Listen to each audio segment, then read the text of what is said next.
Born into what would define a normal American family, I am Emily. Jack, my dad, was a driven man who launched from nothing his own paint and varnish company. Your classic housewife. Mom, Sarah, was usually occupied with housework and gossip. Then there was my mother's favorite apple, 5 years my senior, my older brother, Tom. Dad was buried in work and drowned in loans he had taken out to launch his company, scarcely often around. When he showed up, he would lock himself in his office murmuring about profit margins and invoices. From the first day, Mom made it abundantly evident that Tom was her favorite. She would murmur, "Oh, Tommy, you're my joy, my everything," even though he returned home ravenous for cheap beer or with black eye from another fight. Me as well. I was simply there, basically an afterthought. Not to misunderstand, Dad loved me in his own unique manner. He would use gifts to try to offset his absence. He handed me an awkward video camera for my 9-year birthday. "Capture our family events, sweetheart," he added, tiredly smiling. He had no idea that camera would transform everything. One Sunday, maybe 10 years ago, I recall Dad had agreed to accompany us to the park, but unexpectedly, he was summoned into work. Mom went blank. Red with wrath, she yelled, "Jack, for Christ's sake, it's Sunday. You are needed by your children. I have need of you." Recording everything, I stood in the corridor with the nasty camera in hand. They hardly paid attention to me either. Dad's voice fell to a whisper. "If you simply support the company—" Mom laughed, but that sounded not like happiness. "Help out with your pipe dream? Wake awake, Jack. For a business that is nowhere, you are drowning us in debt." Heart thumping, I lowered the camera. Though that was the worst battle I had seen, it was not the first. Though I felt our family was disintegrating, I didn't really know what was occurring. The anxiety in our house intensified as the days passed. Dad worked longer hours and found the stillness between him and Mom to be intolerable when he was home. Tom started acting out more, arriving late at home, ravenous for cigarettes and God knows what else. I woke up one evening to find broken glass all around. Camera in hand, I slipped downstairs. It had evolved for me into a kind of security blanket. Mom was in the kitchen, surrounded by broken bits of her preferred vase. "Mom," I said softly. Her eyes blinded over, she turned to face me. "Go back to bed, Kath." She staggered. It was at this point I spotted the half-empty wine bottle on the counter. Mom made pancakes, Dad read the newspaper, and Tom slumped over his cereal the next day. Everything seemed regular once more, but just now I knew better. Benevolent under surface, our family was breaking like the vase. Just another Tuesday when my universe exploded. Tom was 15. I was 10. Neither of us knew what was about to strike us. I heard the front door smash while still in my room adjusting my camera. Dad's voice echoed throughout the house, more furious than I had ever heard. "Sarah, start down here right now." Curious and afraid, I crept to the top of the steps, camera in hand. Force of habit, I suppose. Mom walked grudgingly into the living room. "What's got your panties in a twisted, Jack?" Dad pushed a manila envelope at her, red on his face and quivering hands. "Take care to explain this." I focused on Mom's face and zipped in. She seemed different, almost relieved rather than terrified or guilty. "Well," Dad insisted, "what have you got to say for yourself?" Mom laughed and turned aside the papers. I shivered at that frigid, brutal sound. "What would you like me to say, Jack?" "I apologize. You wish for the truth. Years of cheating on you have left you wondering. I delighted in each minute of it." I staggered, almost dropped my camera. Dad looked to have been gutly punched. "Why, Sarah? Why would you go for this?" Jack said, "Because you were never here." Mom burst. "You and your awful company. Did you honestly believe I would sit about waiting for you indefinitely?"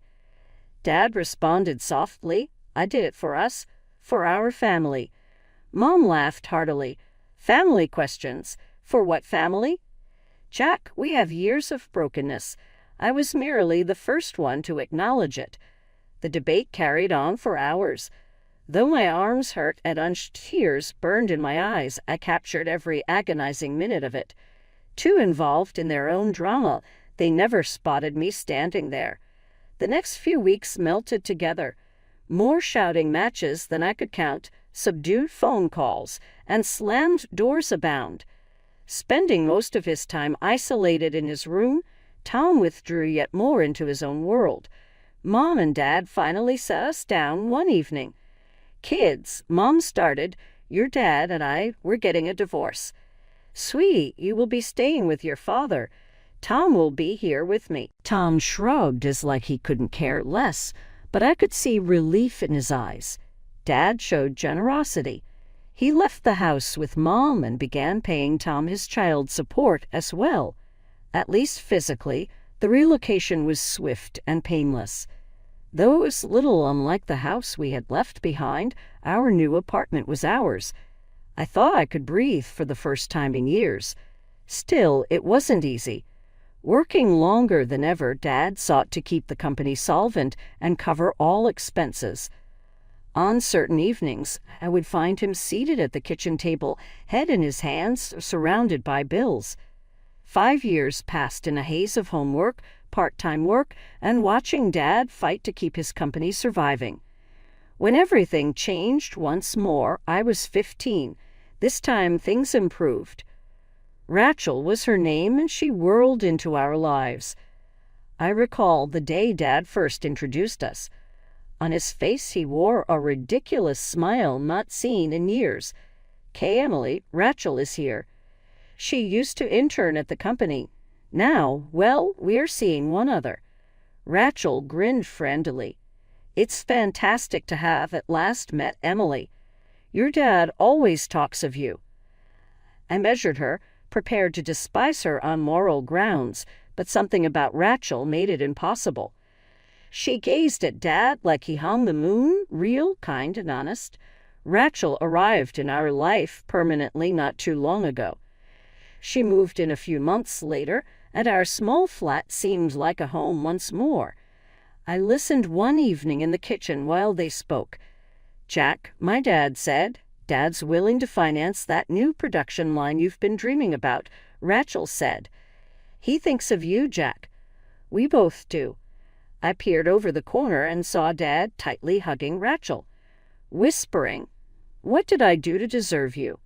It struck me then, this was the ideal of love. Not the sour, resentful mess I grew up with, but rather this support, trust, and true pleasure. The next several years resembled watching a rocket launch. The company shot skyward with Rachel's contacts and Dad's experience. Rachel's dad's hardware stores loved the new paint line, and shortly orders from all throughout the nation were flooding in. Heads bowed over spreadsheets, Dad and Rachel were seen working late into the night, gently debating growth ideas. But unlike the debates I recalled from my early years, these usually concluded in laughter and a kiss. "Why do you two not simply get married already?" One evening during dinner, I inquired. They exchanged a glance and started giggling. "Oh, sweetie," Rachel murmured, wiping tears from her eyes, "our love doesn't need a government stamp of approval." Understood even if I rolled my eyes.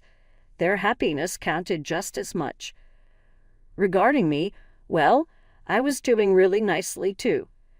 Driven to please Dad, I put myself into my academics. I had no idea what I wanted to pursue following my college graduation, and thus we were an unstoppable trio. Dad with his industry knowledge, Rachel with her business sense, and me with fresh ideas from college. We were tenacious. Dad was rich, like private jet and vacation properties rich, 10 years after Rachel entered our life. It was crazy. Mother and Tom. That is quite another can of worms. Not since that terrible Thanksgiving when Mom got drunk and branded Rachel a homewrecker had I spoken to any of them in years. Tom helped her and labeled me a traitor. I had departed in tears that evening, pledging never to put myself under such torture once more. Sometimes I would see Mom's name show up on my phone or get a random text from Tom requesting money. I always paid them no attention. Though it stung, I had made my decision. I choose love, achievement, and pleasure. Life has a nasty way of dragging the rug out from under you just when everything appears to be in order. For us, that Saturday in June came under clear sunshine. Dad has been mentioning bungee jumping for several weeks. Eyes glistening with enthusiasm, he would exclaim, "Life's too short to play it safe." Rachel and I attempted to talk him out of it, but you know how Dad was when he decided on anything. The call arrived soon after noon. Every terrible detail, the shaky voice of the bungee instructor, the phrases, "heart attack," and "didn't make it" ringing in my ears, the sound of Rachel's coffee mug breaking on the kitchen floor, comes back to me. It lacked reality. Dad disappeared.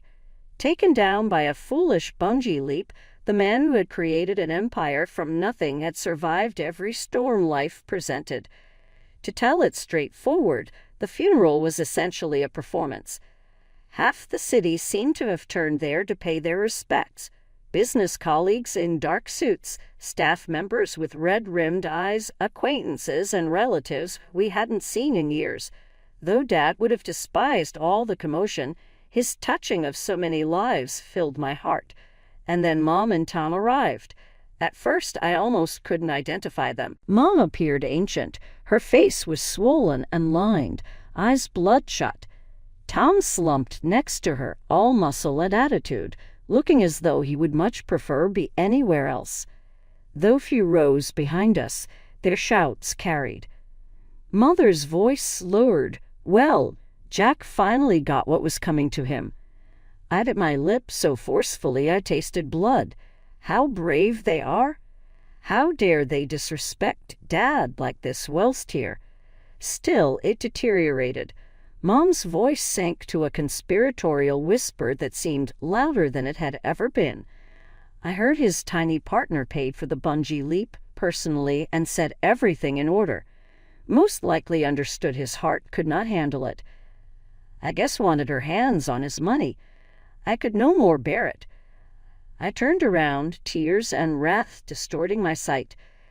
"Shut up!" I screamed. "Just shut the heck off. How dare you come here and disseminate your deadly lies?" Rachel liked Dad and vice versa. Nothing more. This was a horrible accident. So just leave if you cannot exhibit some simple human decency and respect. Nobody particularly wants you here either. The chapel stopped talking. Everybody turned to look at us. Mom got up and swayed just a little. "Come on, Tom. We are leaving. Let them organize their small pity party. She will see them at the will reading."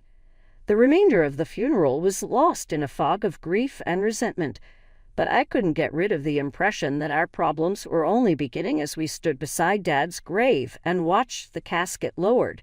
2 weeks following our burial of Dad, we convened in Mr. Goldstein's office for the will reading. With a knife, one could cut the thick enough tension in the room. Rachel sat next to me, her expression under control. Mom slumped in her chair as though she would much prefer be anywhere else. Arm crossed, Tom stood beside the window, scowling at nothing specifically. Mr. Goldstein cleared his throat, then started reading. "I, Jack Thompson, am of sound mind and body, and so do." My heart thumping, I tuned out the legal language. "Furthermore, to my daughter Emily, I leave all my worldly possessions, including all properties, bank accounts, and full ownership of Thompson Paint and Varnish Company." The place went absolutely dead silence. I thought I might not be breathing. Mr. Goldstein said on. "To my son Thomas and ex-wife Sarah, I leave $20,000 apiece." We all jumped at Mom's scream. "This is junk. That company sprang from my concept. For Jack and that damned business, I gave everything. While he was off playing businessman, I brought up his kids. That company rightly belongs to me. I shot Rachel a quick glance. She sat there, cool as usual, but I could sense the faint shaking in her hands. With a firm voice, "Mom," I said, "Dad started that company from nothing. When he first started, you hardly even thought of him." She came around me, eyes burning. "You little brat, unappreciative. I ought to have known you would have sided with him. Were you not Daddy's little daughter always?" I drew in a long breath. "Look, I do not want to fight. I will offer you 100 grand should it help you feel better. Just let us finish this here." Mom laughed, a sour, hostile sound. 1,000 grand. You assume you could simply buy me off that. Not sure, darling. I have a lawsuit in mind. Son of a bitch owes me every last penny, which I am going to grab. Enough. Mr. Goldstein's voice sliced across the dispute. The will is legally strong and clear. Mrs. Thompson, if you want to challenge it, you are welcome to follow the correct legal procedures. Now, assuming nothing else, I believe we are done here." Mom slammed the door behind her as she hurried out. Tom followed, but before he looked at me that would cause milk to curdle. I felt weight fall on my shoulders as Rachel and I walked from the office. Dad's enterprise, his legacy, now all mine. And presumably so were his issues. Following the incident at Mr. Goldstein's office, Rachel and I withdrew to Dad's, my penthouse. As we both struggled to make sense of what had just transpired, the stillness was intolerable. "Rachel," I said, breaking the silence, "we should discuss the company. You should share a piece of it, 20%. Rachel's eyes became wide with disbelief. "Emily, number not clear. You were left it by your father. That is yours." I turned my head away. "Our is it? You have spent time and energy in addition to money in it. You guided it toward what it is now. It is only reasonable." Tears tore across Rachel's eyes. She had put me in a firm hug before I knew it. "Thank you," she said in a whisper. "Jack would be rather proud of you." That afternoon we signed the docs. It felt natural, as if I were simultaneously honoring Dad's memory and safeguarding our future. Mom naturally couldn't let us celebrate even this little triumph, though. 2 weeks later brought the lawsuit. Mom was wanting most of Dad's stuff as well as the whole company. Her attorney flitted around terms like marital assets and unjust enrichment, but it all boiled down to one thing. She sought what she thought Dad owed her. Court visits, depositions, and restless nights blended together in the next few months. Driven not to let Mom's resentment destroy all Dad had worked for, Rachel and I immersed ourselves into operating the business. The judge turned Mom's suit down ultimately. The will persisted. That would be the end of it, but I ought to have known better. Mom's attorney dumped the bomb during the last hearing. "Your Honor, we recently discovered that Rachel Carson, the deceased's girlfriend, had taken over a sizable chunk of the company. Given this fresh material, we would like to sue Miss Carson separately." My heart slumped. I looked at Rachel, who had gone pallid. Looking as worn out as I felt, the judge questioned, "On what grounds?" "Your Honor, alienation of affection. We have cause to suspect Miss Carson broke off my client's marriage years ago by having an affair with the dead. What I was listening to astounded me. That was a lie, all of it. But Mom's triumphant face let me know she didn't give the truth much thought. She simply wanted to grab what she considered to be hers and damage us. Reporters crowded us as we left the courtroom that day, putting microphones in our faces and yelling questions. "Miss Thompson, did you know of your father's affair?" "Miss Carson, how long did you work with Jack Thompson? Is it true you're handing your inheritance to the mistress of your father?" Rachel tugged me through the throng by grabbing my hand. She said, no comment, her voice firm even as I could feel her fingers quaking in mine. I fell apart once we were securely in the car. "I'm so sorry, Rachel. I'm entirely at fault here. Had I not assigned you a piece of the business? Stop, Rachel declared with great conviction. You did not do anything illegal. Your mother is lashing out and wounded and enraged. We will, however, get through this together. I nodded and dabbed at my eyes. Together, I responded. I couldn't help but think at what cost and how much more we would have to go through before this was over as our driver negotiated downtown traffic. The day the trial started, I felt as though I might be sick. Though my gut turned over at the thought of testifying against my own mother, I knew it was essential. Rachel demanded justice. Mom had to pay for her actions. Mom's eyes blazing into me could be felt as I sat in the witness stand. But I concentrated on Rachel's motivating grin and discovered the will to speak. Your Honor, I said, my voice oddly consistent, I have evidence that directly challenges my mother's assertions. As I discussed the old tapes I had discovered, the courtroom went quiet. I turned in the cassettes to the court, shaking hands. The first video that came on displayed a much younger version of my parents in our old living room. Mom spoke in the courtroom, slurred but lucid. Jack, you want for the truth? Good. Years of cheating on you have resulted in what? I regret it hardly at all. Though I couldn't look at Mom, I heard her gasp clearly. The video went on showing all of her falsehoods and transgressions. I then went over the detective's report Dad had retained. It went into great length about Mom's affairs with dates, times, and pictures. As you can see, Your Honor, I said, my mother's allegations of my father having an affair with Rachel are utterly untrue. Actually, it was my mother who betrayed their marriage. As the judge went over the facts, his face was austere. Mom's attorney seemed as though he wanted to slip down to the floor. The decision came out to be clear-cut. The judge ordered Mom to pay all legal bills in addition to rejecting her lawsuit against Rachel. Mom found it unpleasant. Saying things you wouldn't hear from your own mother, she denigrated Rachel and myself. She kept screaming until the judge had to penalize her for contempt of court since she was spewing obscenities. She turned to me as the bailiffs walked her out, her eyes ablaze with hate. Catherine, this is not over. You will be sorry about this. I will swear to God. That would mark the end of it, I thought. I was incorrect. A few days later, Rachel walked into my office looking pale. She turned over her phone to me. Mom's Facebook page, loaded with postings regarding our business, showed up on the screen.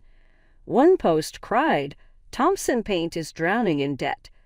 Another said, Emily Thompson is running it into the ground. Internal source reveals Emily Thompson intends to flee using company money to go to Mexico. For the following 48 hours, we were in trouble. We reassured our staff and clients of the company's financial viability in letters. Our legal team wrote Mom a cease and desist letter threatening a lawsuit should she fail to back off her remarks. It surprised me to find that it worked. Mom might have run out of fight, or she might have at last understood she had gone too far. She retracted whatever the explanation the following day. I, Sarah Thompson, now take back what I said earlier about Thompson Paint and Varnish Company and Emily Thompson, CEO. My accusations were made in wrath and unjustified. I truly regret any uncertainty or inconvenience my remarks could have caused. Reading her words made me feel both sad and relieved. Once my mother, this woman was now only a cruel stranger determined to ruin what Dad had created. 2 months went in relative calm. Rachel and I had found a nice rhythm. The company was humming. The legal battles left wounds that were gradually healing. I dared to believe that perhaps, just maybe, we could move on. But life often throws curveballs when you least expect them. Following a long day at the office, I was walking to my car on a clear autumn evening. The parking lot was almost empty, long shadows created over the asphalt by the lowering sun.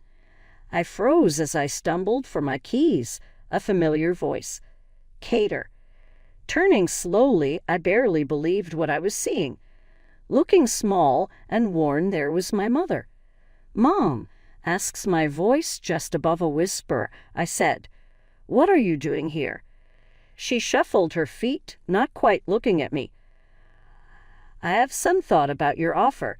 Is that offer still on the table? The $100,000? I'll pick it up and go leave you alone." I was mute for a brief instant. Then, shockingly to me, I started laughing. It was a worn-out, skeptical chuckle, not a joyous one. "Are you really?" I at last managed to say. "After all you expose us to. The litigation, the slander, the lies." Mom's visage grew harsh. "Now listen here, young lady." "No, you listen," interrupted her, feeling years of pent-up resentment explode. "That offer ended the moment you chose to drag us through court. Mom, it has vanished, exactly like any respect or affection I had left for you." She paled then, heated with wrath. "You unappreciative small." "I'm not finished," I responded, sounding icy. "I will sue you for every dollar you have left should you ever try to threaten me or damage our business once more. And believe me, I will win." I got in my car and left without waiting for a reply, seeing her decreasing shape in my rearview mirror. Though it seemed the conclusion of a chapter, it also marked the start of something fresh. The next several weeks were a frenzy of activity. Rachel and I pushed ourselves into work, growing the business in the kinds of manner Dad had only imagined. We started 3 new factories, introduced a new environmentally friendly paint line, and even began a scholarship program for would-be young business owners. Dad's memories served as our lighthouse over it all. A continual reminder of our background and goals, we kept his picture on the wall of our main conference room. Dad was gone, but his legacy went on. Through us, through the business he had created from nothing, through the love he had shared with Rachel, and through the fortitude he had encased in me. Regarding Rachel and me specifically, we were more than just business colleagues.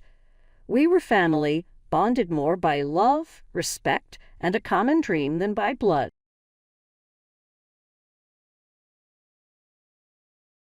Hi everyone, I'm Alina, a 40-year-old social worker with a passion for helping troubled youth. I've been happily married to James for 15 years, and while we've built a good life together, there's always been a void. We couldn't have children of our own. It was painful, but after years of reflection, we decided to adopt. That's when Mia entered our lives, a 14-year-old girl with a tough history in foster care. "James, are we really ready for this?" I remember asking him the night before Mia moved in. He squeezed my hand and said, "We've got this, Elena.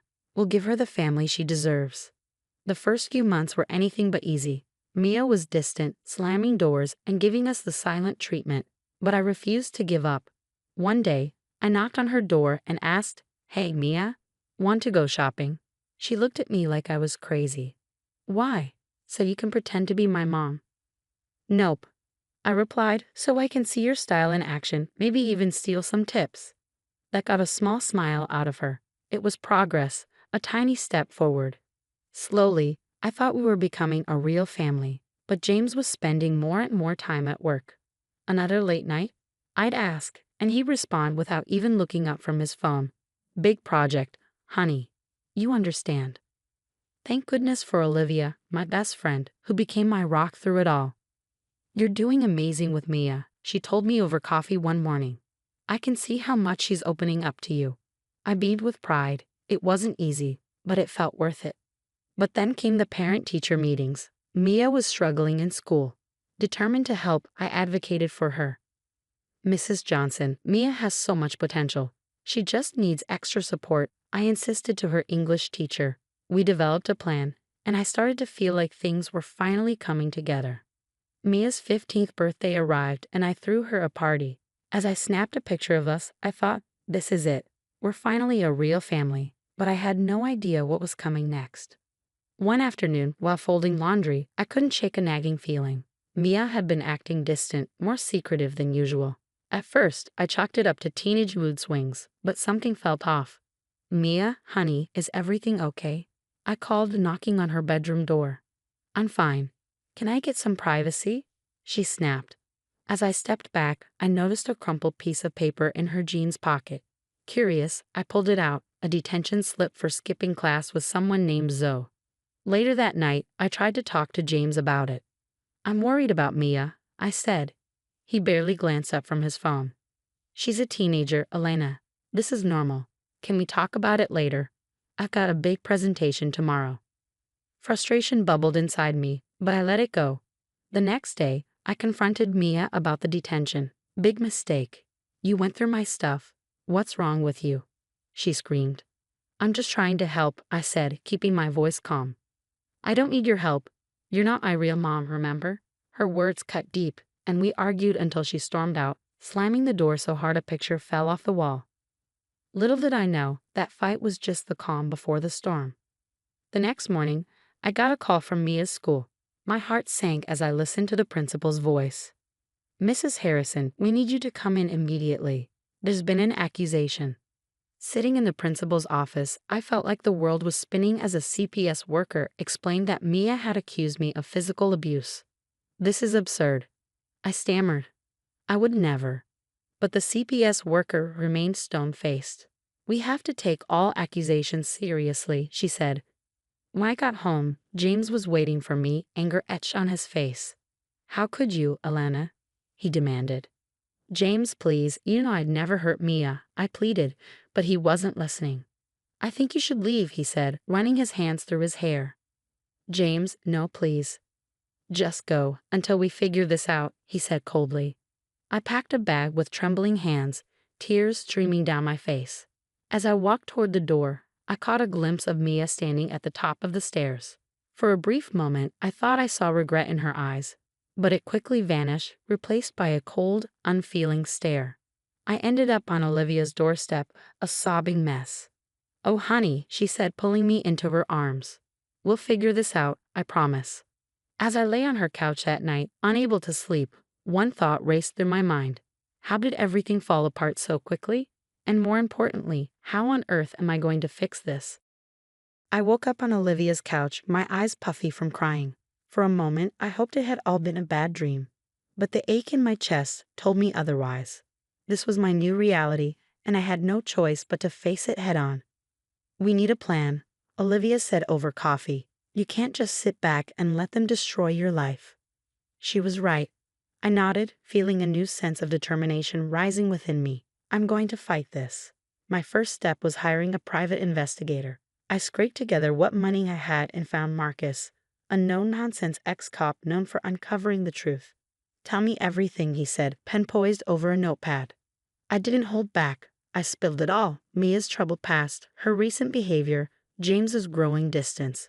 As I spoke, Marcus's brow furrowed. "This doesn't add up," he muttered. "I've seen false accusations before. Let me dig into Mia's background." While Marcus worked his magic, I launched my own investigation. I reached out to Mia's former foster parents, my heart pounding with each call. "Elena." "Yeah, we remember Mia," one foster mom said, her voice heavy. "Sweet girl, but she had a habit of making up stories when things didn't go her way." A pattern began to emerge. Mia had done this before. The realization was both heartbreaking and infuriating. Olivia helped me gather evidence, photos, texts, even a video of Mia and me laughing at her birthday party. "Look at this," Olivia said, pointing to the screen. "Does this look like an abusive relationship to you?" I shook my head, tears welling up. Why would she do this? The answer came in an unexpected way. While gathering some clothes from home when James was out, I accidentally knocked over his laptop. As I picked it up, the screen flickered, revealing an email from someone named Amber. My stomach churned as I read the flirtatious messages between them. "Son of a," I muttered, my hands shaking with anger. Just then, my phone buzzed. It was Marcus. "Hey, I've got something. Mia's been texting with a girl named Zoe. You're not going to believe what I found." He sent screenshots of their conversations. My jaw dropped as I read the messages. Zoe encouraging Mia to make up the abuse story. "It'll be easier to do whatever you want. Trust me, I've done it before." The pieces were starting to fall into place, but I still didn't understand why. That's when I got a call from an unexpected source. Mia's therapist. "Mrs. Harrison, I'm breaking confidentiality because I'm concerned," she said. Mia admitted in our last session that she made up the abuse. She said she felt neglected by your husband and thought this would force him to pay attention. My heart broke all over again. In trying to get her father's attention, Mia had torn our family apart. Armed with all this evidence, I prepared a file for Child Protective Services. As I organized everything, I felt a bittersweet mix of vindication and sadness. I was going to clear my name, but at what cost? You ready for this? Olivia asked as we drove to the CPS office. I took a deep breath. As ready as I'll ever be, it's time for the truth to come out. Walking into the CPS office felt like marching into battle. My hands were trembling, but my voice stayed steady as I presented the evidence. I understand this is a lot to take in, I said, watching the CPS worker's eyes widen as she flipped through the file. But I hope this proves my innocence. Hours of questioning followed. It was exhausting, but I held my ground. Finally, they agreed to reevaluate the case. The next day, I got a call I never expected. It was James. Elena, we need to talk. Can you come home? I steeled myself as I walked through the front door. Mia was there, her eyes red and swollen from crying. James looked like he hadn't slept in days. Mia has something to say, James said, his voice cracking. Mia stepped forward, tears streaming down her face. I'm sorry, she sobbed. I lied. You never hurt me.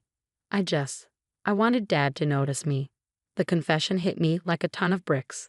I wanted to be angry, to scream, but seeing her so broken, all I felt was exhaustion. Why didn't you just talk to us? I asked, my voice weary. I tried, Mia cried. But Dad was always working, and you're not my real mom. I thought if I caused trouble, he'd finally pay attention. James hung his head in shame. I've been a terrible father and husband. That's when I dropped my own bombshell. Speaking of being a terrible husband, want to tell me about Amber? His face went pale. How did you? It doesn't matter. I cut him off. What matters is that we're done. I'm filing for divorce. The next few weeks were a whirlwind. Mia was mandated to attend intensive therapy. James moved out, his affair exposed at work, leaving his reputation in shambles. As for me, I focused on healing. I started a support group for falsely accused parents. Turns out, my story wasn't as unique as I thought. You're so strong, one woman told me after a meeting. How did you get through it? I thought for a moment, one day at a time. I said, and by remembering that their actions don't define me. 2 years flew by. I threw myself into my work, helping families navigate situations like mine. It wasn't easy, but it was fulfilling. One crisp fall morning, I was sorting through my mail when I saw it, a letter from Mia. My heart raced as I opened it. Dear Elena, I know it's been a long time, and you probably hate me. I don't blame you. What I did was unforgivable. I'm in college now, studying psychology. I want to help people like me, people who make terrible mistakes. I'm so sorry for what I did to you. You deserve better. I hope one day you can forgive me. Love, Mia. I sat there, letter in hand, tears rolling down my cheeks. Part of me wanted to reach out and say I forgave her. But another part, a stronger part, knew that some bridges can't be rebuilt. I folded the letter and put it away. Maybe someday I'd be ready to respond, but for now I was focused on my new life and my new purpose. I had survived the worst betrayal imaginable and come out stronger on the other side. As I headed out to my support group meeting, I smiled to myself. Life had thrown me one hell of a curveball, but I hit it out of the park. And you know what? I was just getting started. Now, as this story comes to an end, I have a question for you. If you were in my shoes, would you forgive Mia for her false accusation? Or do you believe some betrayals are too severe to ever truly forgive? This is a tough one, isn't it?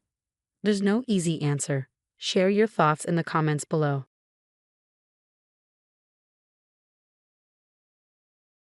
My name is Alina Thompson.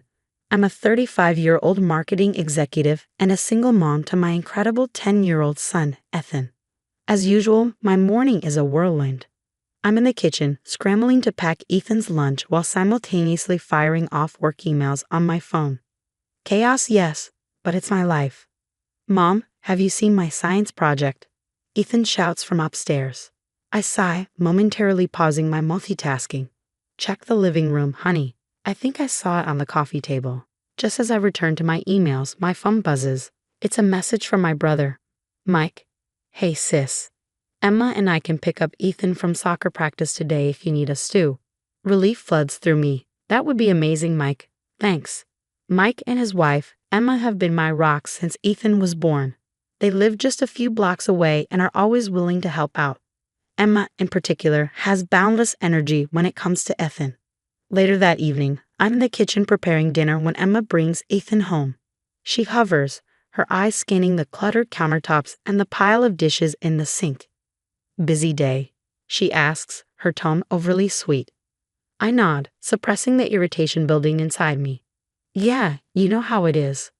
Oh, I can only imagine, she replies, running a perfectly manicured hand through her hair. I don't know how you manage it all. Work, single motherhood. It must be exhausting. There's something in her voice that grates on me, but I let it go. It can be, but it's worth it. Emma smiles, but her eyes don't quite match the expression. Well, if you ever need a break, we're always here to help. Oh, and Ethan was telling me about his birthday next week. He's so excited about the gift I promised him. I raise an eyebrow. What gift? Emma winks. It's a surprise, but trust me, he's going to love it. As she leaves, I can't shake the feeling that there's more to Emma's generosity than she lets on. But I brush it off. She's family, after all.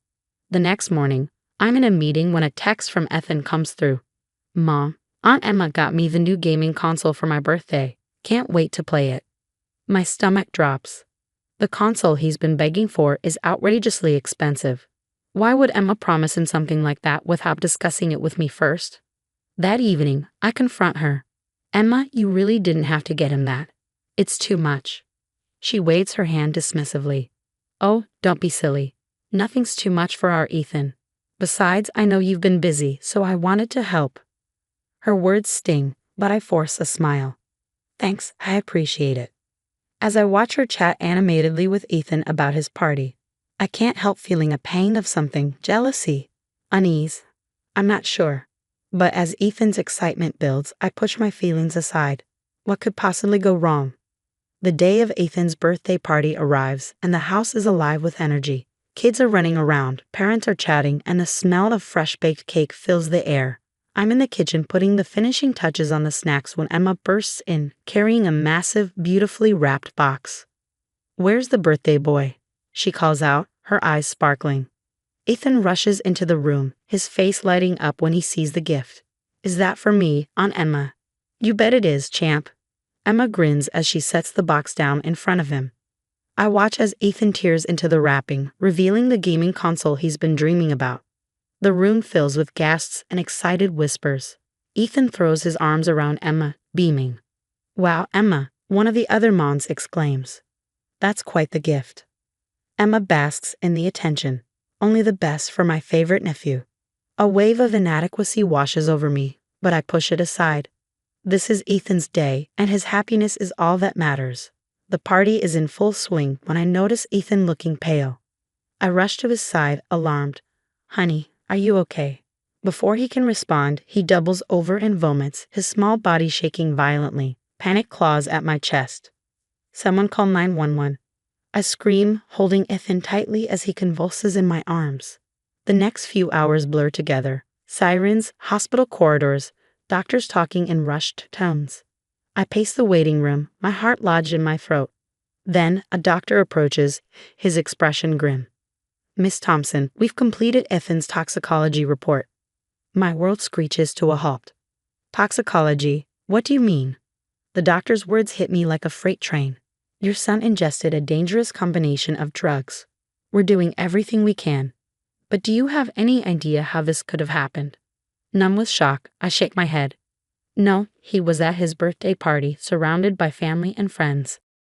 At that moment, 2 police officers enter the room. Miss Thompson, we need to ask you some questions about the gifts your son received today. Reality slams into me like a wave. The gifts, the console. Emma. The days blur into one long nightmare as I keep vigil by Ethan's bedside. The steady beep of monitors and the soft hiss of oxygen filling the silence. Mike visits, his face etched with worry. Alina, the police want to search our house, he says quietly. They think the drugs may have been hidden in one of Ethan's gifts. I nodded numbly, barely processing Mike's words. All I could focus on was Ethan's pale face, so small against the stark white hospital pillows. One night, as I sat by his bedside, holding his hand, a detective entered the room. "Miss Thompson, we need to talk about your sister-in-law, Emma. We have some questions about her involvement in this incident." In that moment, something inside me hardened. If Emma was responsible for this, if she had hurt my son, there would be hell to pay, and I would make sure of it. As Ethan slowly recovered, the gnawing suspicion about Emma only grew. Her visits to the hospital were oddly timed, always when Mike wasn't around. One day, I overheard her on the phone just outside Ethan's room. "No, it didn't work. I know. We'll figure something out," she hissed before abruptly ending the call when she noticed me. "Who was that?" I asked, my voice icy. "Oh, just work stuff." Emma laughed nervously, quickly changing the subject. "How's our little fighter doing today?" I narrowed my eyes.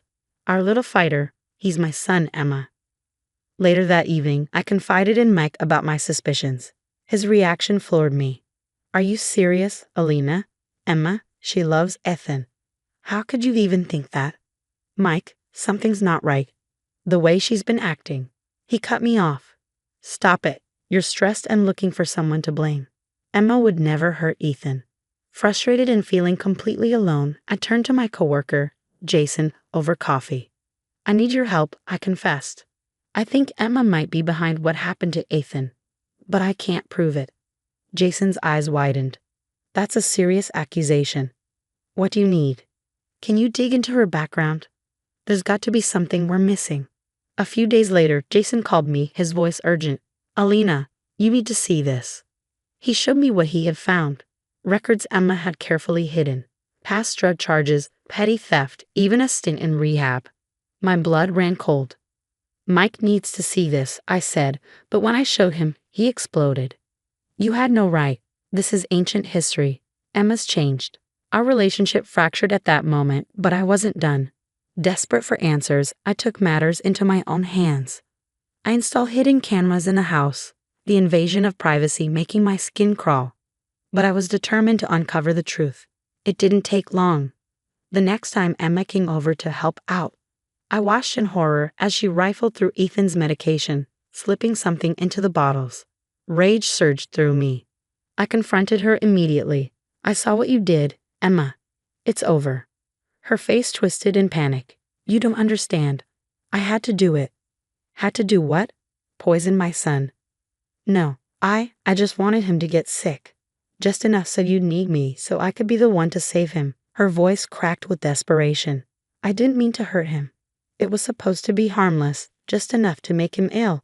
But then it went wrong, and I couldn't admit what I'd done." I stared at her in disgust. "Save him? You almost killed him." Tears streamed down her face. "I didn't mean to. You don't know what it's like, Alina.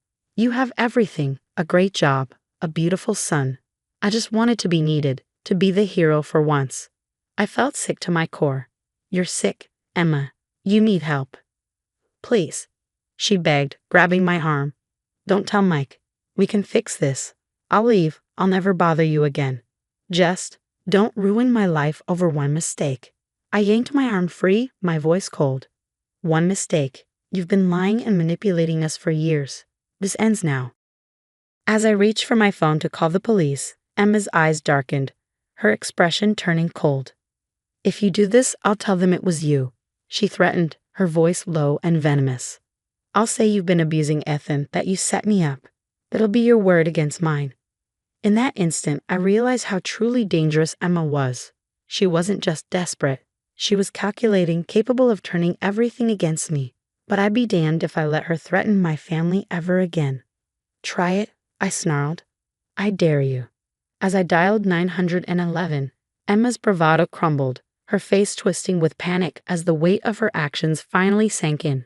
But it was too late for remorse. The truth was out, and there was no going back. The day I handed over the evidence to the police was both terrifying and liberating. Detective Johnson listened closely as I played the recordings and showed him the footage from the hidden cameras.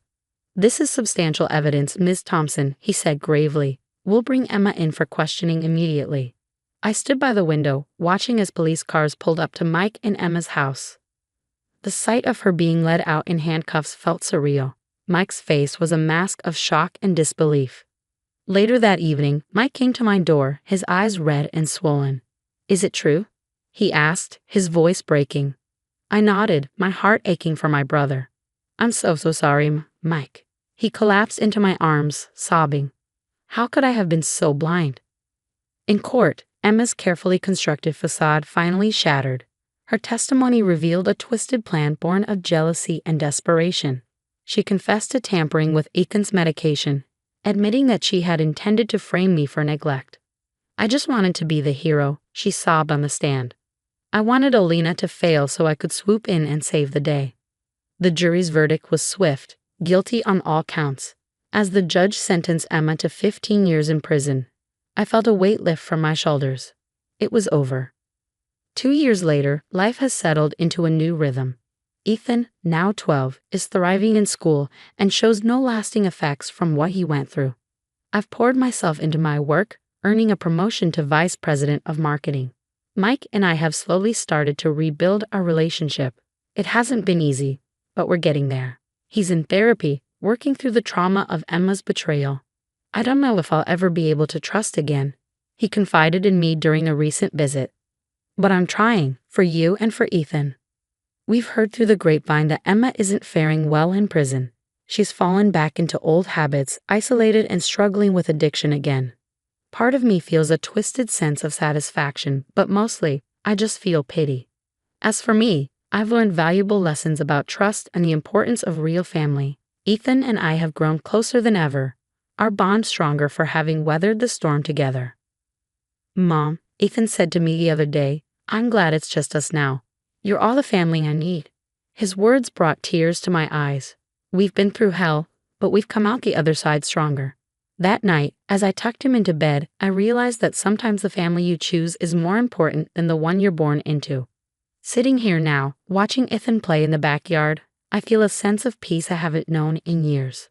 The echoes of our past still linger, but they no longer define us. We're moving forward, one day at a time, building the life we deserve. And that's a gift more precious than anything I could have imagined. If you were in my position, do you think you could ever forgive Emma for what she did? Or do you believe that some actions are truly unforgivable, even when they come from family?